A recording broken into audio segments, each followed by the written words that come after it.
And hello all of my fellow nerds out there, this is Oracle Nerd Richie and welcome back to Tattoos and Tulips.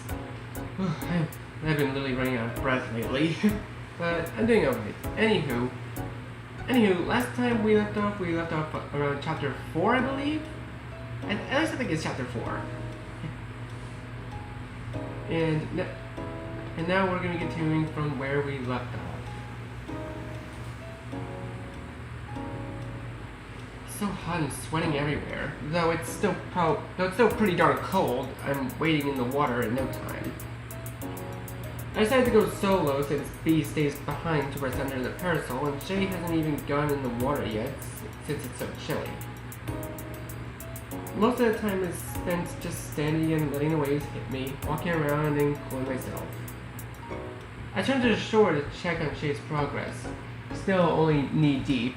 It's not that cold, man. I laugh it off. I'm not going to wait on him.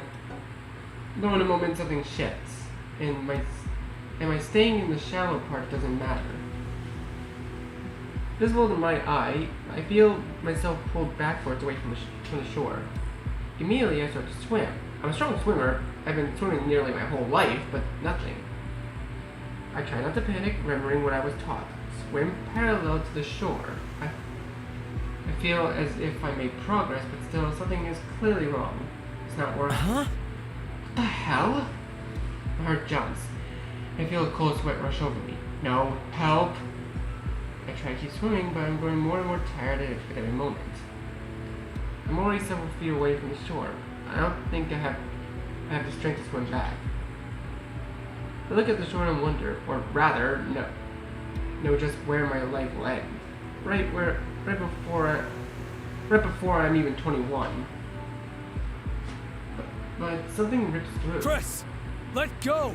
Chris, Stop swimming against it! Just float! Oh, sorry, that part was voice acted. I didn't know. My muscles relax, and something breaks. But then I'm stranded, floating like some driftwood in the ocean. I breathe for the first time in a minute. I can't bring myself to move just yet. Ooh. Did he get tangled in seaweed or something? The water moves and a figure approaches me. It's so warm, so gentle, the way it grabs me and I could cry. Though that could be the overwhelming relief of escaping the jaws of death. I can't move, and I sit in his arms as he hugs me, holding me in the water. He grips my head with both hands. Hey. He speaks softly, as if not to startle me. I nod slowly. Let's get you back. Can you swim, or do you need me to help? Swimming isn't a problem. I can, but not for long. I might need some help later. I feel really weak. Okay. You're really fighting. I got you. Just hold on. I'll get us back. Honestly, Shay could just be a lifeguard. Can we just have him be a lifeguard, please? He even looks like a guy you would find as a lifeguard. Like, my god, dude. Everything clears. The fear, the panic, my vision. I start to have control over my senses again, and I'm washed over with relief. I hear the water around us. Bee in the distance, the seagulls overhead, the smell of salt, the barbecue smoke, and Shay. This time with a hint of sunscreen. I see the shore, our sandcastle, and Bee rushes to hug me. The familiarity does it for me, and I hug her back, crying on her shoulder. I feel like a little kid again. She rubs my back, and another hand joins her, Shay's hand. I can't even feel embarrassed, just more overwhelming relief. A couple of moments is all I need, and I feel a million times better. Then I meet eyes with Shay. You saved my life. Shay just looks at me sadly. You even swam parallel. I thought you would get yourself out, but that riptide was something nasty. Oof. Usually they're not that bad. You just had bad luck, man. But not the worst luck. Shay, you were so quick.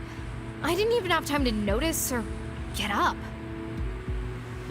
Even now, after he finally rescued me from drowning, he's being modest. This guy.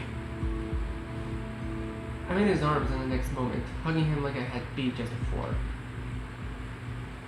He's a bit taken aback at first, but he loosens and returns it. It's tight, desperate. I breathe him in, decide that's enough, and pull away. I have to pay you back. What food do you like? Do you want money? Or... He stops me before I can give him the least to the busy bee as compensation. You don't owe me anything. Just relax.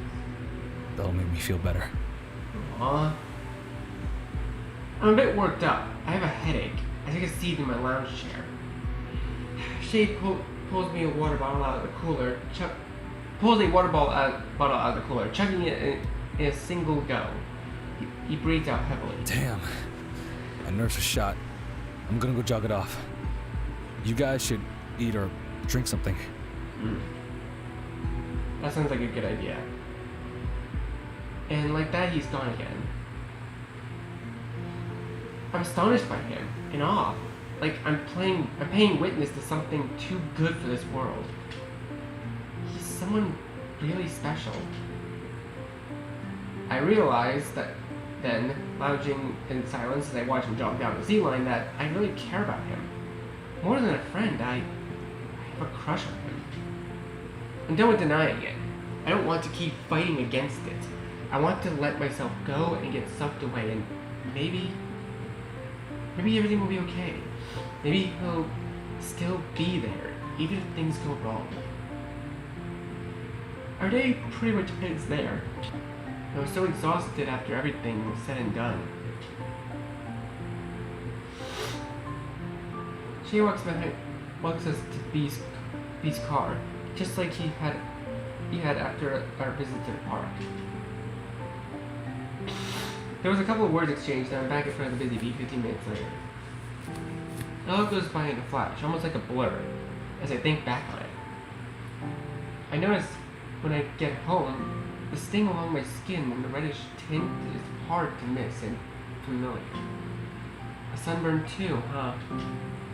Just can't catch a break. Oh no, we were in chapter 5. Whoops. Chapter 6. What in carnation? Okay, wait, actually, maybe I should transform back to my normal look. And transform! There we go. This is much better for a good day at the beach, you know? Don't hurry, don't worry, and be sure to smell the flowers along the way. Walter Hagen. My granny takes one look at me, lowers her head, and shakes disappointedly. At least it's nothing serious this time. Oh, first you roll your ankle, and now a sunburn. Maybe you should take it easy, Busy Bee. I was voicing her wrong the whole time. Like, whoever voiced Granny, that was a really good Granny impression, I won't lie. I didn't think I needed sunscreen. It's been cloudy all day. Chris, that's not how UV rays work. You can get sunburned even when it's cloudy. You're going to be 21, and you're just now learning this? You do know that every time you get sunburned, it increases your chance of getting skin cancer, right? Is that actually a thing? I'm actually curious now. Look, we can't all be wise old sages like you. What was that? She turns to me with a look full of feigned hostility. I'm kidding! I'm sorry! I'll do better in the future. I've only been badly sunburnt once before this. You laugh now, but you won't be in your 20s forever, young man. God, honestly, I would know. I'm 23, about to be 24 in a couple of months. Yeesh. We're all getting old. Especially if you keep injuring yourself. She got me there. She makes her way back over to the counter to work away at the arrangement, trimming excess leaves, stuffing little curled picks into it, and turning the flowers. How's Bee? She must be busy because... Oh my god, I get it now. His friend's name is Bee. She's a busy bee. I get it. Oh, why didn't I notice that before? She must be busy because I don't see her around very much. Still at that department store. What was it called again? Pockets. I haven't been in that place since it opened, but I don't think they've got much for an old gal like me anyway. I don't know. I think they have some fanny packs. She rotates her head slowly and catches my eye, trimmers in hand. I take it back. Don't make me poke you. No, please don't. Honestly, there's no different. You're no different from when you were a little boy. I can't believe you're going to be 21 in 3 days. Before you know it, you'll be my age. Your knees creaking with every step. Speaking of, did you ever figure out what you were going to do for your birthday? I hadn't even thought about it yet. At least not too much. Bea mentioned I could have a party at her place. Should I invite Shay? Or would that be too much? We haven't known each other for that long. What if he's working? Is the shop open late at night? Maybe it is. It is just a birthday party. My goodness. She knows my answer before I even open my mouth. So, nothing. I hear her, but I don't respond. Still thinking of what to do. Earth to Chris? You there? I started by her tone. Oh, I'm sorry. I don't know. You seem out of it. Something on your mind? Don't tell me you're stressing over your birthday. Oh, no, it's not that. Wait, it isn't anything? Right? Then what is it? A special someone? It's not Bea, is it? That's a whole bag of worms. No, I love Bea, but she's like my sister. Oh, we all have friends like that, but I have a friend that's especially like a sister to me. I think like 2 of them actually. Well, that's a relief. Then who is it? Man, I plan on talking to Granny about my crush, but not yet. If my newfound crush on Shay really affected me this much already? I didn't want to have a crush on anyone, especially him. But he's really kind and drop-dead gorgeous to boot. I told myself I wouldn't fight having a crush on him. I don't want to ruin what we got going on right now. Whatever that is exactly. I feel my head swirling at the implications. It's threatening to escape me if I don't vent it out. Look, it's nothing serious. I don't even plan on acting on it. It's this friend of Bea's I've been hanging out with. He went to the park with us and the beach today. He actually helped me when I was injured and again today when I got caught in a riptide. A riptide? That stops her entirely. Are you okay? Yeah, it was really scary, but Shay helped me again today too. I'm glad everything worked itself out. I got caught in that as a girl, swam parallel to the shore. That's what I taught you. Did you do that? I did, but it didn't work. Well, unfortunately, it helps most of the time, but not always. It's just bad luck. I'm glad Shay was there then. I need to meet him. He sounds like a real stand-up guy. Yeah, he really is. I met him about a week ago. He works across the street at the tattoo parlor. Tattoo? Oh, you know what? Curse my old brain. I know who that is. Huh? You do? I didn't expect that. Walked me across the street the other day. Oh. No way. People do that? Maybe this is a reveal. Maybe this is a reveal of character, but I can't imagine him doing such things casually. He did? No, I'm just pulling your leg. Though with his track record, he seems highly likely. No, but I do know him. Back in my day, when a new resident came to town, we greeted them. When he first moved here, I brought him some brownies when he took over the shop initially. that makes more sense. But the fact that I can fully believe and see Shay walking little old ladies across the street just goes to show how much of a saint he is. His shop is really nice, and he's sweet as can be. Reminds me of an old boyfriend I had, a biker named Gerald. Oh man. Oh man, that name actually stings. That name actually stings me because my grandfather on my mom's side, his name was Gerald, and my grandma's name is Geraldine, which I thought was, well, yeah, it's pretty funny, but my grandpa on my mom's side kind of passed away a couple years ago. And anytime I see that name, I just can't help but think of him, dude. May you rest in peace. Sorry, didn't mean to get all sad about that. I'll be funny for the rest of this video. I promise.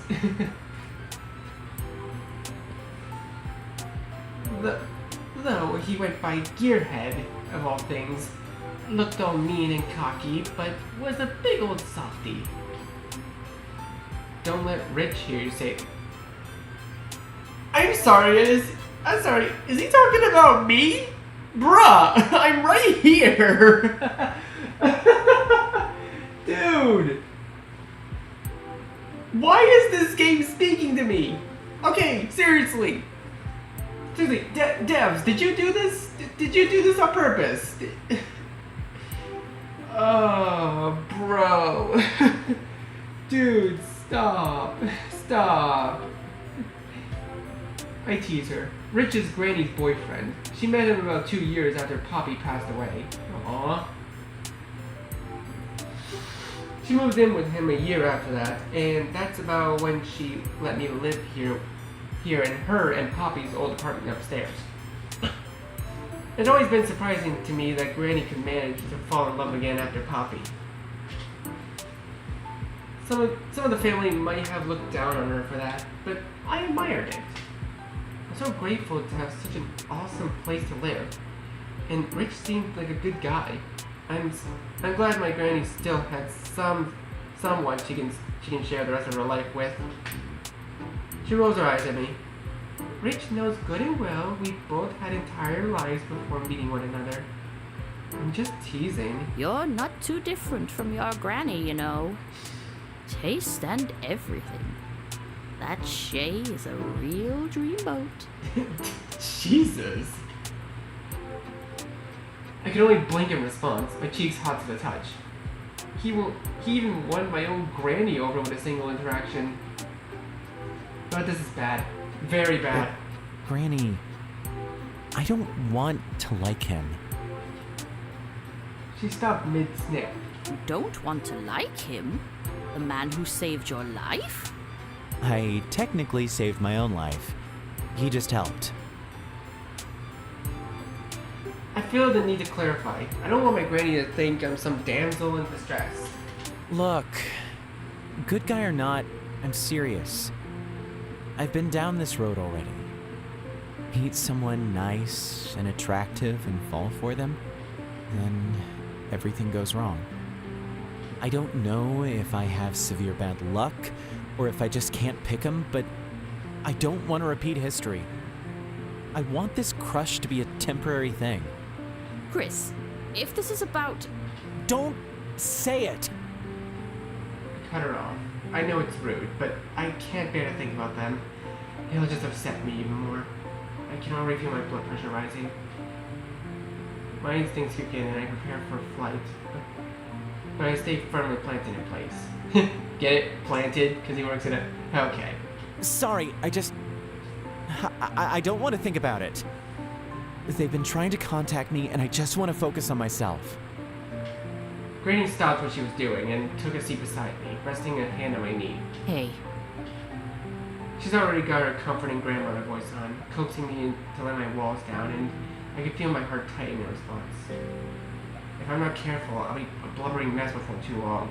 I've already done enough crying for one day. I know you've had a rough couple of months. And even before then, you've had bad friends. Breakups, platonic or romantic, are always tough.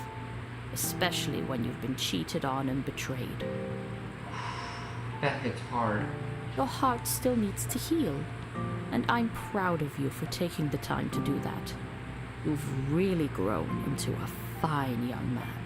Bro, hearing this voice acting is actually gonna make me cry. I'm not gonna lie, it's actually gonna make me fucking cry. Hearing her praise, knowing she's proud of me, that I've improved since my wild days, reassures me that the choices I've made so far have been for the best, no matter how much it sucks. Granny has lived so long, seen so much, loved so many. Having her support is all I need. However, although I can't tell you what to do or how to feel, I want you to keep something in mind, so just listen. She takes a breath before speaking. Matters of the heart aren't like... well, they aren't like weeds. You can't just spray a little something something and be rid of them. You don't even know what things are weeds and which are plants. What is toxic and what is kosher. And... oh. This metaphor has really gotten away from me, hasn't it? She shakes her head. I'm a little lost, honestly. Noticing this, she sighs and regains her composure. Basically, you can't always control how you will feel, and you can't protect your heart from everything. To care about someone can only be done with a heart unguarded. That is by far the wisest advice I have ever heard in my life. Like, I've heard a bunch of different advice from many people, but that is probably the wisest thing that I've ever heard.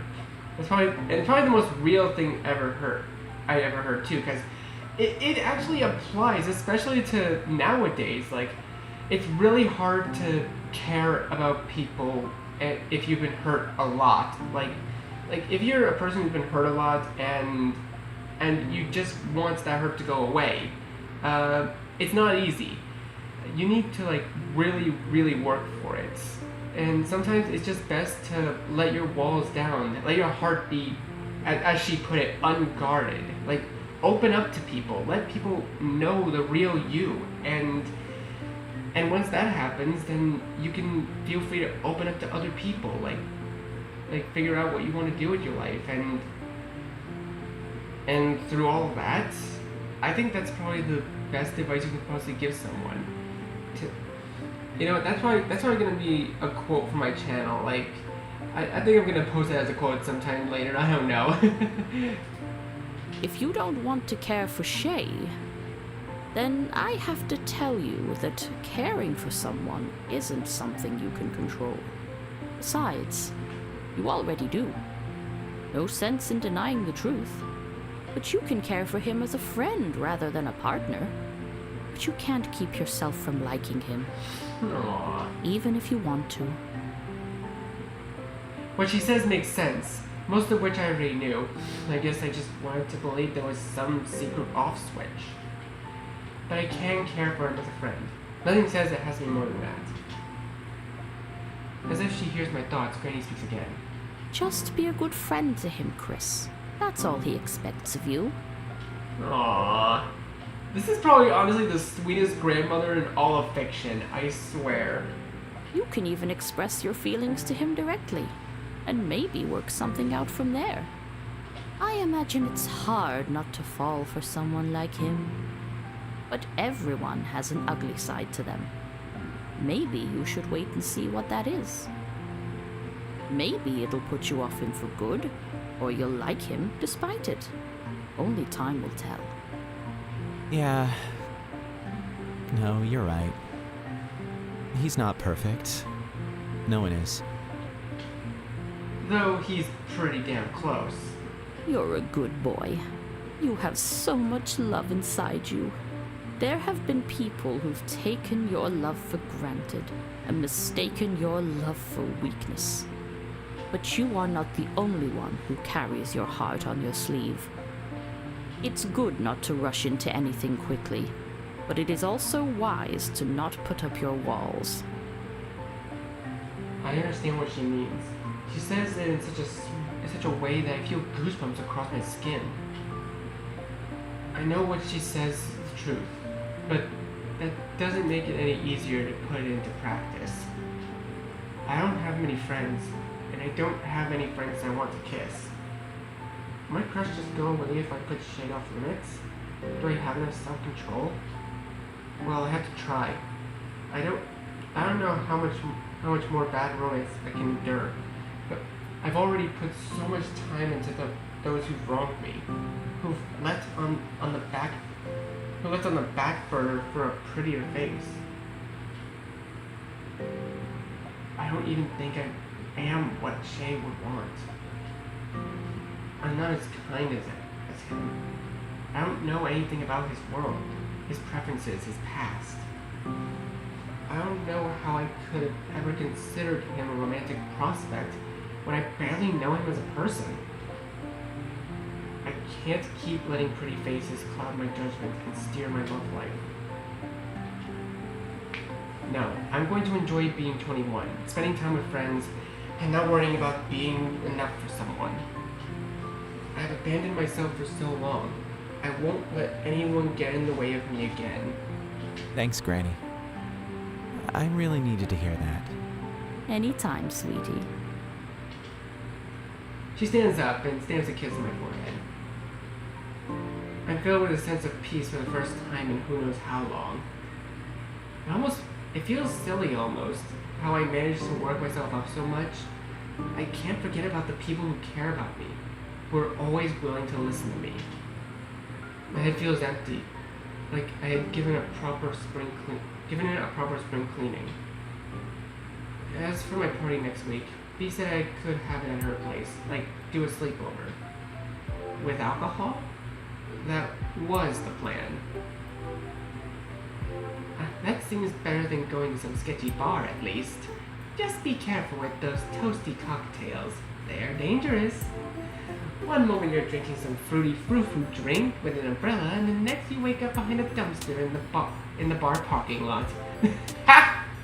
I look at her for a moment. There doesn't seem to be a punchline coming. I'll be careful.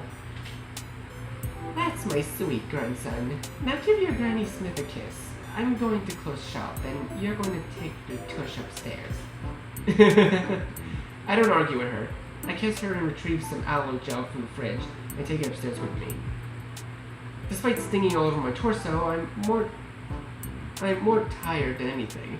I glob it all over myself, putting on a shirt I don't mind getting dirty from the inside, and flop onto my bed. The sun's exhaustion catching up to me as I fall into a deep sleep. Chapter 7. Poppy Birthday. Weeds are flowers too. Once you get to know them, A.A. Milne. I'm loving all the flower-related quotes in this. This is really good, really fun. Happy birthday. Those are the first words I hear when I wake up. I'm usually slow to rise and grumpy for at least the first hour after I've woken up. But today I wake up easier than I ever had before. She sets the bouquet of balloons on my nightstand and gives me a big warm hug. I squeeze in close after some time she releases and sits at the end of my bed. I scratch my head and my hair already needs a good spray down and brush. I yawn and realize my hair isn't the only thing that needs a brush. Ugh.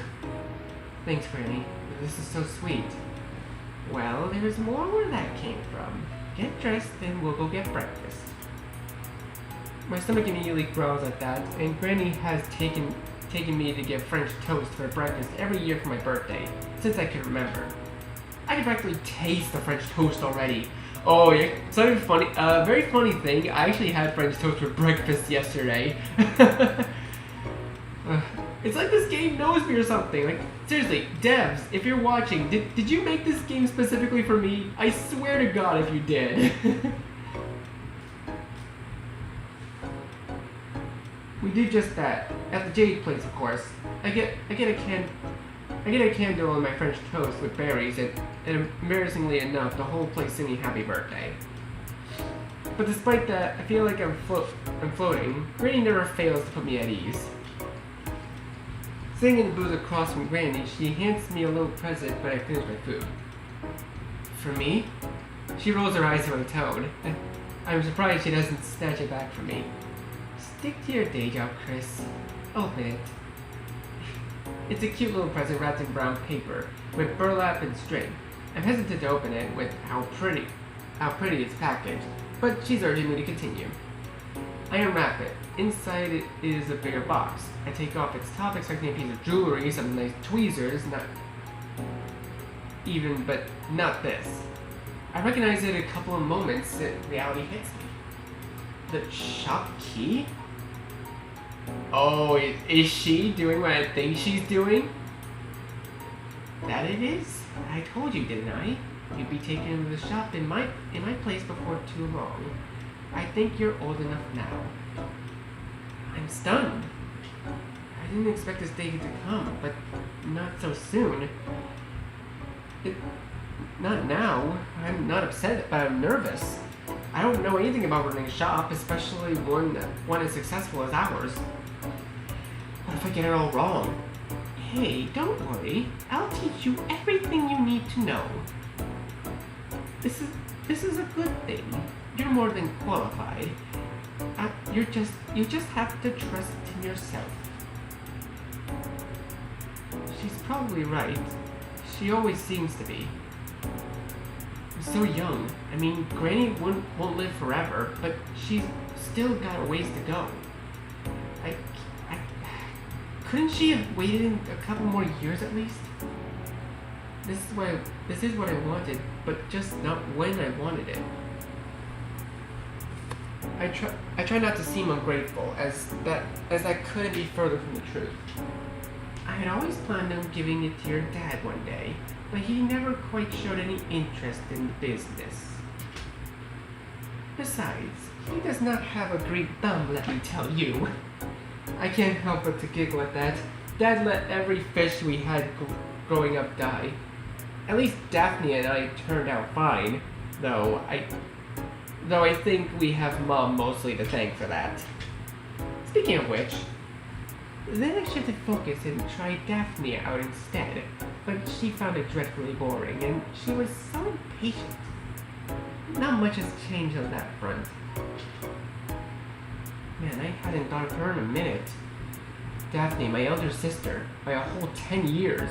She was practically my fourth parental figure besides Mom, Dad, and my granny. Now she lives an hour away with my nephew. I wonder if she'll call me today. I think we are both bad at remembering birthdays and the like. I hope she remembers though. So, when you started showing interest and actual skill, I started planning for you to do so instead. Though I'm sure you could guess I do that by now. Nodding, I set the gift box on the table and I leaned back. I'm going to do my best. Thank you, Granny. Really, even after how I acted years back, you never lost faith in me. I choked up a bit, but I don't stop. She needs to hear this. You're one of the only people who still believe in me. Gave me a chance, loved me unconditionally. There's no way I could be who I am today if not for you. Tears fall, but I smile through it. I grab a napkin off the table. Granny's eyes got watery too. You don't need to thank me for loving you, Chris. I'm thankful for you. I mean it. It would have been fine if no one wanted to run the shop, but once you started working with me and living in your Poppy and I's old apartment, I knew that you'd be much happier. I am. I'm so happy. This life I led now makes my younger days feel like a bad dream. I'm so glad she gave me the chance to grow, to flourish. I don't want to mess this up.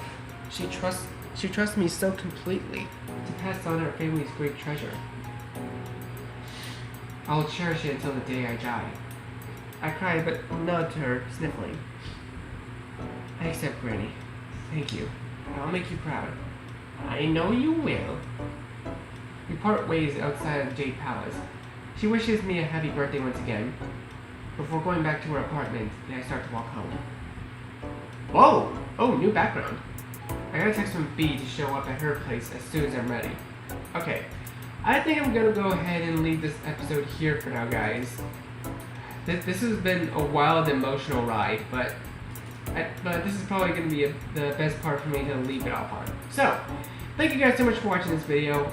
Be sure to leave a like, comment what you think, share this video with your friends, and be sure to subscribe to the bell so you don't miss a single notification. I'll see all of you in the next video. Goodbye.